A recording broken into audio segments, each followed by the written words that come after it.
અલાઇનર series part 2. કઈ એજમાં અલાઇનર્સની treatment કરવી જોઈએ?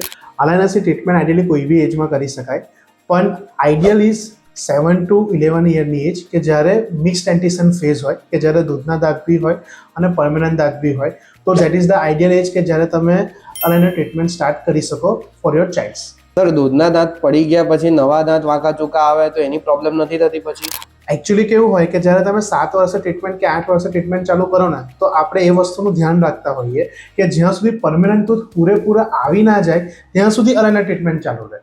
એટલે એ આખો 2.5 વર્ષ 3 વર્ષનો ટાઈમ પીરિયડ હોય કે જેમાં આપણે ધ્યાન રાખતા હોઈએ કે એમના જે વાંકા ચૂકા દાંત 7 વર્ષ 8 વર્ષની એજ ઉપર છે, એ 10 વર્ષ 11 વર્ષની એજ જ્યાં સુધી નવા દાંત નથી આવતા ત્યાં સુધી પ્રોપર અલાઇનમેન્ટમાં આવે અને પરફેક્ટ દાંત થાય. જે રીતે આમાં આપણે જોઈ શકીએ છીએ કે આમાં વાંકા ચૂકા દાંત છે અને આ આપણા પરફેક્ટ અલાઇનમેન્ટ વાળા દાંત થઈ ચૂક્યા છે. સર, મેં જોયું છે એક જ પ્લેટ લગાવીને દાંત એકદમ સીધા થઈ ગયા.